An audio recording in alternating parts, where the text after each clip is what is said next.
اچھا جی اب بھی معیشت کی بات کرتے ہیں، لیکن اس سے پہلے میں یہ جو فواد ابھی سنا رہے تھے، میں فواد کی اردو سن رہا تھا. یار آپ کو تو میں کراچی کے میئر سے بولتا ہوں کہ کراچی کی اعزازی رکنیت ملنی چاہیے، اتنی خوبصورت اردو بولتے ہیں آپ. اچھا جی، معیشت کے اوپر آ جائیں جی. پچھلے چند دنوں سے جب سے وہ نیشنل اکاؤنٹس کمیٹی جو ہے اس نے اعداد و شمار پیش کیے ہیں اور انہوں نے اپنا تخمینہ ایک پروویژنل ایسٹیمیٹ دیا ہے کہ معیشت کا اس سال کتنا اضافہ ہوا ہے، تو بڑی دھواں اس کے اوپر بحث ہو رہی ہے. تو آج کابینہ کے اندر بھی ہم اسی کا جائزہ لے رہے تھے اور کابینہ کے ساتھ میں نے شیئر کیا کہ کیا بنیادی محرکات ہیں جس کی وجہ سے ہمیں گروتھ زیادہ نظر آ رہی ہے. اچھا، یہ کوئی ٹیکنیکل کو 2 اور 2 4 والی تو ڈسکشن میں نے کرنی نہیں یہاں پر، وہ ٹیکنیکل ڈسکشن بھی کی جا سکتی ہے. بنیادی طور پہ ہم نے دیکھنا ہے کہ کیا یہ جو گروتھ ہمیں نظر آ رہی ہے، جو معیشت کے اندر جان نظر آ رہی ہے، اس کی کوئی بنیاد ہے. اگر اس کی بنیاد ہے تو کیا اس دن نیشنل اکاؤنٹس کمیٹی نے جو اعداد و شمار جاری کیے وہ ایک دم سے کوئی ایسی چیز آ گئی جو پہلے ابھی کسی کو خیال ہی نہیں تھا، یا اس سے پہلے اشارے جو ہیں وہ مستقل مل رہے تھے اور اسی جو مختلف ہمارے انفرادی طور پر جو اعداد و شمار آ رہے تھے انہی کے وہ مجموعہ جو ہے وہ آپ کے سامنے آ گیا ہے. 2 4 بلکہ 5 6 چیزیں میں آپ کے سامنے رکھتا ہوں جو میجر ڈرائیورز ہیں جس کی وجہ سے یہ ہماری جو معیشت کی رفتار ہمیں نظر آئی ہے.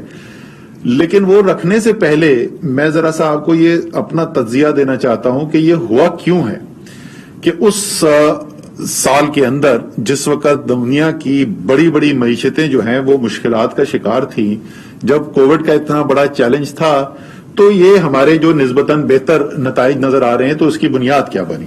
میرے خیال میں اس کی بنیاد جو اس کا ابتدا تھی نا، اس کا جو پہلا جو سٹیپ تھا، فاؤنڈیشن سٹون جس کو بولتے ہیں، جس کے اوپر یہ بہتر معیشت کی پرفارمنس کی بنیاد بنی، وہ تھا وزیر اعظم کا فیصلہ کہ میں نے اپنے ملک کے کمزور طبقے کو، اپنے ملک کے غریب کو بچا کر رکھنا ہے اور کورونا کا ہم نے دفاع ایسے کرنا ہے کہ جس سے یہ نہ ہو کہ غربت میں بے تحاشا اضافہ ہو جائے، لوگوں کا روزگار بند ہو جائے. ہم جتنا بھی کر لیں اس میں کوئی شک نہیں ہے کہ لوگ پھر بھی مشکل سے گزرے. ایسا نہیں ہے کہ ہم یہ کہہ رہے ہیں کہ مشکل لوگوں نے نہیں دیکھی. خاص طور پہ وہ جو دہاڑی دار ہے، وہ ہم آپ کے سامنے پہلے اعداد و شمار رکھ چکے ہیں کہ وہ ایک مشکل وقت سے گزرے، لیکن نسبتاً باقی دنیا کی نسبت جو ہے وہ بہتر رہے اور جلد وہاں سے نکل آئے. وہ جو وزیر اعظم کا فیصلہ تھا اس کی پھر بنیاد کے اوپر ظاہر ہے پھر NCOC کو ایک چیلنج ملا. پوری جو اسٹریٹجی بنائی گئی کہ کس طریقے سے ہم نے بیلنس لے کے توازن کے ساتھ چلنا ہے، معیشت کو بھی ہم نے ساتھ چلانا ہے، لوگوں کا روزگار بھی چلتا رہے اور لوگوں کی جان و مال کی حفاظت بھی ساتھ رہے. اور الحمدللہ آپ نے دیکھا بھی ہمارے جو خطہ ہے اس سے بھی اگر آپ مقابلہ کر کے دیکھیں، ہمارے مغربی جو ہمسائے ہیں، ہمارے مشرقی ہمسائے ہیں دنیا میں عام طور پہ، اور بڑی دنیا کے بڑے معتبر لوگوں نے بھی اور بڑے اداروں نے بھی اس بات کی گواہی دی کہ یہ کام پاکستان میں نسبتاً بہتر ہوا ہے. اسی طریقے سے اس کی وجہ سے معیشت کھلی رہی، اس لیے گروتھ کے نمبرز آپ کو نسبتاً بہتر نظر آئے. دوسری چیز جو ہوئی کہ کیونکہ غریب کو پروٹیکٹ کرنا تھا تو وہ جو احساس کا انوویٹو کام کیا گیا، ایک بہت چھوٹے پیریڈ کے اندر ایک پاکستان کی تاریخ کا سب سے بڑا ایک پروگرام چلایا گیا جس کے اندر تقریباً ہر پاکستان کا تیسرا گھر جو ہے اس کے پاس یہ پیسہ پہنچا. اور ظاہر ہے کیونکہ وہ غریب لوگ ہیں تو جو ان کے ہاتھ میں پیسہ جاتا ہے وہ معیشت کے اندر دوبارہ لگتا ہے. وہ میرے جیسے یا فواد جیسے لوگ نہیں ہیں جو آدھا پیسہ اپنا بچا کے ان کی سیونگ میں چلا جائے گا. سو وہ ایک دوسرا بنیاد بنا، کیونکہ کیش جب سپینڈ ہوتا ہے، جب وہ بازار میں جا کے خرچ کرتے ہیں تو اس سے معیشت کی بڑھنے میں مدد حاصل ہوتی ہے. اسٹیٹ بینک آف پاکستان نے بڑا زبردست کردار ادا کیا، بڑے بروقت فیصلے کیے. اور جو ایکسپرٹس ہیں وہ یہی کمپیئر کرتے ہیں اس کو، جس وقت کموڈٹی کرائسس آیا تھا 2008 کے اندر، 2007-8 کے اندر، تو اس وقت اگر اتنی تیزی سے اگر فیصلے ہوتے تو شاید اس وقت جو مشکلات دیکھنے کو ملی وہ ہمیں نہ ملتی. فائنانس منسٹری نے ایک بہت بڑا آپ کو اسٹیمولس کے لیے سپورٹ پیکج انٹروڈیوس کیا. اور یہ اسٹیٹ بینک کے فائنانس منسٹری کے دونوں کے جو کام تھے، اس میں جو اعداد و شمار ہیں کہ کتنا پیسہ دیا، اس سے زیادہ جو کانفیڈنس بزنس کو آیا، جو ایک خطرہ تھا کہ بزنس جو ہے وہ بالکل اپنی کاروبار بند کرنے شروع کر دیں گے، لوگوں کو نوکریوں سے نکال دیں گے، اس سے بچنے میں بہت بڑی مدد حاصل ہوئی. پھر وزیر اعظم نے خود ذاتی طور پہ جس چیز کو لیڈ کیا وہ کنسٹرکشن کا کام. آپ کو پتا ہے اربن لیبر سب سے زیادہ جو اربن لوگ جو دہاڑی دار ہوتے ہیں جو سب سے زیادہ کمائی آتی ہے وہ کنسٹرکشن کے ذریعے آتی ہے. خود وزیر اعظم نے لیڈ کیا, IMF کے مینیجنگ ڈائریکٹر کے ساتھ خود وزیر اعظم کی نیگوسیشن ہوئی, ان سے مراحت حاصل کی گئی, اور بڑی بنیادی سی بات کرتے تھے وزیر اعظم, اور بڑی اس میں منطق ہے کہ جو بڑے بڑے ملک ہیں ان کے پاس تو ہزاروں اربوں ڈالر ہیں خرچ کرنے کے لیے, ٹریلینز آف ڈالر سپینڈ کر رہے ہیں, ہمارے پاس تو وہ ہے نہیں. تو ہمیں تو چاہیے کہ کسی طریقے سے معیشت کے اندر پیسہ ہے جو سرکار کے پاس نہیں, جن کے پاس پیسہ ہے وہ لگائیں, اور ایسی چیز میں لگائیں جہاں سب سے زیادہ ملازمت پیدا ہوتی ہو. تو اس لیے یہ تمام جو محرکات ہیں یہ بنیاد بنی اس کی جو ابھی میں آپ کے سامنے کہنے جا رہا ہوں. پہلے تو بات کرتے ہیں جی, اور میں یہ اس بات کا خاص طور پہ پہلے سے بتانا چاہتا ہوں, میں آپ کو تقریباً تمام چیزیں جو بتاؤں گا یہ ساری وہ چیزیں ہیں جس میں زیادہ تر میں ہر ماہ اور کچھ کے اندر جو ہے وہ ہر چند ماہ کے بعد آپ کے پاس اعداد و شمار آتے رہے ہیں, اور میری نظر سے کوئی نہیں گزرا کہ کسی نے سوال اٹھایا ہو کہ یہ ٹھیک ہے کہ نہیں ہے. تو ہم شروع کرتے ہیں جی, بڑی اچھی چیزیں اس وہاں سے شروع کرتے ہیں. ریمیٹنس 5.4 ارب ڈالر پچھلے سال سے زیادہ ترسیلات زر پاکستانی بھیج چکے ہیں. وہ اوورسیز پاکستانی, بیرون ملک پاکستانی جن کی فواد ابھی بات کر رہے تھے, الیکشن کمیشن سے ہماری استدعا ہے کہ وہ لوگ جنہوں نے اتنے مشکل وقت کے اندر ایک دفعہ پھر پاکستان کا اتنا مدد کی ہے ان کو ووٹ کا حق ملنا چاہیے, اور جو بھی سپریم کورٹ کے آرڈر کو امپلیمنٹ کرنے میں رکاوٹیں ہیں اس کو ختم کرنا چاہیے. 5.4 ارب ڈالر پہلے 10 ماہ کے اندر آ چکا ہے, یہ 6.5 ارب ڈالر تک تقریباً 6.5 ارب ڈالر کی انکریز آئے گی. میں وہی بتا رہا ہوں 6.5 ارب ڈالر انکریز آئے گی سال کے اندر. اس کا مطلب کیا ہوا, 1000 ارب روپیہ باہر سے پاکستانیوں کے ہاتھ میں آیا, اور زیادہ تر کس پاکستانی کے ہاتھ میں آیا, وہ پاکستانی جو امیر نہیں ہے, وہ پاکستانی جس نے وہ لے کے وہ مارکیٹ میں گیا, اس نے اس سے گڈز اینڈ سروسز خریدی, اس سے مال خریدا. 1000 ارب روپے کا تو آپ سمجھ لیں انجیکشن ہمیں اوورسیز پاکستانی نے پرووائڈ کیا. یہ کوئی چھوٹی رقم نہیں ہے. ایکسپورٹس جو ہیں وہ ابھی تک جتنی ہماری گروتھ ہو چکی ہے, سال ختم ہوگا تو انشاءاللہ آپ کو نظر آئے گا کہ 10% سے زیادہ کی ایکسپورٹ گروتھ ہے. ریمیٹنس کا ہر مہینے نمبر رپورٹ کرتا ہے اسٹیٹ بینک آف پاکستان. میں نے آج تک کبھی کسی سے اعتراض نہیں سنا کہ یہ نمبر غلط رپورٹ ہو رہا ہے. 29% کا جو اضافہ یہ غلط ہے. اسی طریقے سے ایکسپورٹ کا ڈیٹا جو آتا ہے, میں نے تو کسی سے نہیں سنا کہ یہ ایکسپورٹ کا ڈیٹا کوئی غلط آ رہا ہے, ہر مہینے یہ ڈیٹا آتا ہے. زراعت کے اوپر آ جائیں جی. پاکستان کی آبادی کا بڑا حصہ, نصف سے زیادہ آبادی جو ہے وہ یا براہ راست یا بالواسطہ منسلک ہے زراعت کے ساتھ.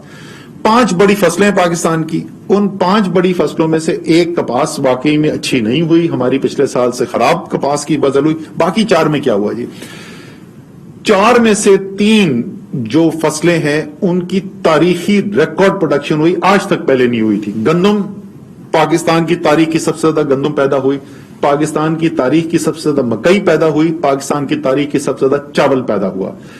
گنا جو ہے وہ بمپر کراپ ہوئی اور پاکستان کی تاریخ کی دوسری سب سے بڑی گنے کی فصل ہوئی. تو 5 میں سے 4 بڑی فصلیں جو ہیں وہ یہ آیا, اور اس میں سے گندم کا ڈیٹا بھی ریسنٹلی آیا ہے, باقی مہینوں سے آیا ہے. میں نے پھر وہی میں بولوں گا, میں نے نہیں کوئی کنٹروورسی سنی کہ کسی نے یہ کہا ہو کہ نہیں جی گنا یہ تو غلط فالس رپورٹ ہو گیا ہے, یا کسی نے کہا ہو کہ چاول کا نمبر یہ نہیں ہے. کوئی بھی ہم نے کنٹروورسی نہیں سنی. یہ آخر میں آتا ہوں میں کہ کیسے یہ اس میں ایڈ اپ کرتے. پھر آ جائیں جی, یہ زراعت ہوگی جو پروڈکشن سیکٹر میں سے بڑی چیز آ گئی. پھر اگلا آ گیا جی لارج بڑی صنعتیں. ہمارا جو صنعتی سیکٹر ہے وہ صنعتی سیکٹر تقریباً نصف جو ہے وہ بڑی صنعتوں پہ ہے, نصف آدھی جو چھوٹی صنعتوں کے اوپر ہے, لیکن یہ بھی زیادہ تر ایک دوسرے سے جڑی ہوئی ہیں. جب بڑی بڑھتی ہے تو چھوٹی بھی اس کے ساتھ بڑھتی ہے, جب بڑی نیچے آتی ہے تو چھوٹی بھی نیچے آتی ہے. ڈیٹا جو ہے ہمیں وہ فریکوینسی, ہائی فریکوینسی ڈیٹا یعنی جو متواتر ملتا رہے وہ بڑی صنعتوں کو ہوتا ہے. لارج سکیل مینوفیکچرنگ مہینوں سے رپورٹ ہمارے پاس آ رہی ہے, سارے رپورٹ ہوتی ہے کہ 10% سے زیادہ ماہوار جو ہے وہ اضافہ ہو رہا ہے. مجموعی طور پر ابھی تک جو لارج سکیل مینوفیکچرنگ کا اضافہ ہو چکا ہے وہ تقریباً 9% کا اضافہ ہو چکا ہے جس ریٹ پہ ہم جا رہے ہیں. اور کیونکہ ظاہر ہے پچھلے سال کا جو آخری کوارٹر تھا اس کے اندر بندشیں زیادہ تھیں کووڈ کی وجہ سے, تو اس سال کا مثلاً اگر میں اپریل کا صرف موازنہ کر دوں تو 20% سے زیادہ گروتھ ہے آپ کی لارج اسکیل مینوفیکچرنگ کے اندر. سو یہ جو نمبر ہے آپ کے بڑھیں گے, یہ 10% سے اوپر چلے جائیں گے. پھر میں وہی کہوں گا ہر ماہ رپورٹ ہوتا ہے, کبھی ہم نے کوئی کنٹروورسی اس کے بارے میں نہیں سنی. اچھا, یہ جو دو چیزیں ہیں زراعت اور صنعت جو ہے, یہ تو تقریباً 40% بن جاتا ہے پاکستان کا. اس کے بعد کوئی 50% پاکستان کی معیشت, 40% معیشت ایسی ہے جو اس کا انحصار ان چیزوں کے اوپر ہوتا ہے. ہول سیل, ریٹیل, ٹریڈ ہمارے سروسز کا بہت بڑا ایک سیکٹر ہے. اگر آپ کی گندم زیادہ پیدا ہو رہی ہے تو پھر وہ ٹرک بھی زیادہ چلیں گے, وہ دکان پہ بکے بھی زیادہ. اسی طریقے سے گنا ہے اور باقی ساری چیزیں ہیں. ظاہر ہے گنا پروڈیوس ہوتا ہے تو اس کے بعد اس کی جو بائی پروڈکٹس ہیں وہ بھی زیادہ پروڈیوس ہوتی ہیں. تو وہ منطقی بات ہے کہ اگر آپ کو یہ پروڈکشن سیکٹر میں آپ کو اتنی گروتھ نظر آ رہی ہے تو اس سے جو جڑے ہوئے سروسز کے سیکٹر ہیں اس کے ساتھ اس کے اندر اتنی ہی گروتھ آئے گی. پھر ایک بہت بڑا سیکٹر جو سروسز سیکٹر کے اندر فال کرتا ہے وہ کنسٹرکشن ہے. کنسٹرکشن کی آپ کو ہم پہلے بات کر چکے ہیں. کنسٹرکشن ایز اے ہول کا کوئی ہائی فریکوینسی ڈیٹا ہمیں نہیں ملتا ہے. پراکسی کیا یوز کرتے ہیں جی؟ سیمنٹ سے. ہر مہینے اخباروں میں رپورٹ ہو رہا ہے ریکارڈ سیلز ہو گئی, یہ مہینوں سے چل رہا ہے. پھر میں دوبارہ یہی بات دہراؤں گا, میں نے کبھی کنٹروورسی نہیں سنی کہ نہیں جی یہ تو سیمنٹ کی سیل جو ہے یہ ہوئی نہیں, یہ تو خواہ میں سیمنٹ کی سیل کا دکھایا جا رہا ہے. اسی طریقے سے پرائیویٹ سیکٹر جو قرضے لیتا ہے وہ ایک کنسیڈر کیا جاتا ہے صنعتی ایکٹیویٹی کا, خاص طور پہ سرمایہ کاری کا ایک اچھا انڈیکیٹر سمجھا جاتا ہے, اور یہ ہر مہینے state bank of Pakistan report کرتا ہے. اپریل کا ہمارے پاس ڈیٹا آیا نہیں ہے, پہلے 9 ماہ کا مارچ تک کا جو ڈیٹا ہے اس کے مطابق اگر میں اضافہ دیکھوں تو 60% اضافہ ہوا ہے پرائیویٹ سیکٹر کے, یعنی نجی سیکٹر کے قرضے جو انہوں نے لیے اس میں 60% اضافہ ہوا ہے. لیکن اس سے بھی زیادہ بڑی خبر یہ ہے کہ جو نجی سیکٹر سرمایہ کاری کے لیے پیسہ لے رہا ہے, یہ تو مجموعی طور پر اس نے قرضہ لیا, اس میں اس کا را مٹیریل خام مال بھی شامل ہے. جو سرمایہ کاری کے لیے وہ لے رہا ہے, جو مشینری لگا رہا ہے, پلانٹ لگا رہا ہے, اپنی فیکٹریاں بڑی کر رہا ہے, اس کے لیے جو پیسہ لے رہا ہے وہ پچھلے سال تقریباً نہ ہونے کے برابر تھا. یعنی جتنا نیا قرضہ لیا اتنے ہی پرانے پیسے واپس کر دیے. اس سال جو ہے وہ پہلے 9 ماہ کے اندر 126 ارب روپے کا اضافہ ہے ہمارے ان قرضوں میں جو پرائیویٹ سیکٹر لے رہا ہے سرمایہ کاری کرنے کے لیے, فیکٹریاں بڑھانے کے لیے.